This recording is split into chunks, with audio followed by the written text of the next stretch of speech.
नमस्ते। आर्यावर्त की कहानियाँ में आपका स्वागत है।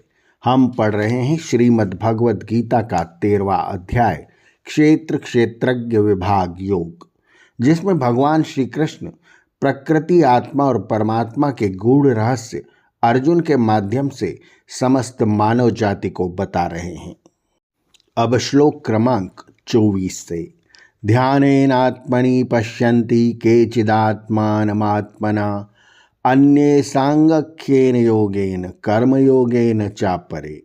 कुछ लोग स्वयं अपने आप में ध्यान योग द्वारा अपनी आत्मा को देखते हैं, कोई सांख्य योग से देखते हैं तो कोई कर्म योग से।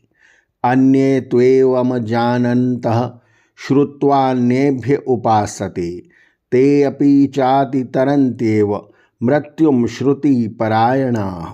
परंतु जिन्हें उपरोक्त प्रकार से यानी सांख्य योग के ध्यान द्वारा या कर्म योगी की फलाशक्ति के त्याग द्वारा ज्ञान नहीं होता, वे दूसरों से सुनकर श्रद्धा से परमेश्वर का भजन स्मरण ध्यान करते हैं।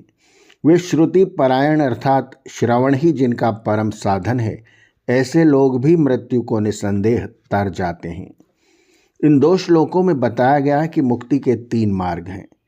एक सांख्य योग ज्ञान व ध्यान द्वारा, दूसरा निष्काम कर्मयोग फलाशक्ति त्याग कर मत परायण हो कर्म द्वारा, और तीसरा श्रवण एवं स्मरण भक्ति द्वारा। इन तीनों मार्गों से किसी भी एक मार्ग से मोक्ष संभव है। द्यावत् संजायते किंचित सत्वं स्थावर जंगमम क्षेत्र क्षेत्रज्ञ संयोगात् तद्विद्धि भरतर्षभ। हे भरत श्रेष्ठ अर्जुन, इस बात को ध्यान में रख कि स्थावर या जंगल किसी भी चराचर वस्तु, पदार्थ या प्राणी का निर्माण क्षेत्र क्षेत्रज्ञ के संयोग से ही होता है। समम सर्वेषु भूतेषु तिष्ठन्तं परमेश्वरं विनश्यन्तं यह पश्यति स पश्यति।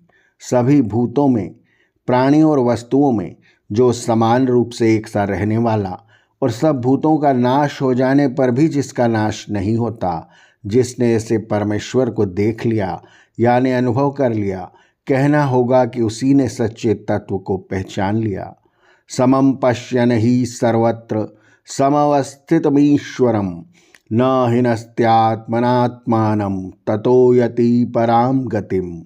ईश्वर को सर्वत्र एक सा व्याप्त समझकर जो स्वयं अपने द्वारा अपनी बात नहीं करते, यानी पतन की मार्ग की ओर न जाकर अच्छे मार्ग में लग जाते हैं, वे परम गति को प्राप्त होते हैं। कहने का तात्पर्य यह है कि व्यक्ति स्वयं ही अपना मित्र और शत्रु है। प्रकृत्येव च कर्माणि क्रियमाणानि सर्वशः यः पश्यति तथात्मानं कर्तार स पश्यति। जिसने यह जान लिया कि सब कर्म प्रकृति द्वारा ही किए जाते हैं, आत्मा अकर्ता है अर्थात कुछ नहीं करता, प्रकृति अपने ही गुणों में वर्तती है, कहना चाहिए उसने सच्चे तत्व को पहचान लिया। यदा भूत पृथग्या भाव में कस्थमनुपश्यति तत एव च विस्तारम ब्रह्म संपद्यते तथा। सब मनुष्य सब भूतों के पृथकत्व को यानी विभिन्नता को एकतम सनातन ब्रह्म में स्थित और उसमें ही संपूर्ण विस्तार को देखता है, तब वह ब्रह्म को प्राप्त होता है। अनादित्वा निर्गुणत्वा परमात्मा यम्यव्यः शरीरस्थो अपि कौन्तेय न करोति न लिप्यते। है कौन्तेय, अनादि और निर्गुण होने के कारण यह आत्मा यानी अविनाशी परमात्मा शरीर में रहकर भी कुछ नहीं करता धरता है, अतः उसे किसी भी कर्म का लेप या बंधन नहीं होता। आर्यावर्त की कहानियाँ के अगले अंक में हम पढ़ेंगे कुछ अंतिम श्लोक 13 अध्याय क्षेत्र क्षेत्रज्ञ विभाग योग से। आर्यावर्त की कहानियाँ चैनल को सब्सक्राइब करें और बेल आइकन के बटन को दबाएं, ताकि हम जब नया वीडियो लेकर आएँ तो उसकी सूचना आपको तुरंत मिल जाए। धन्यवाद। नमस्ते।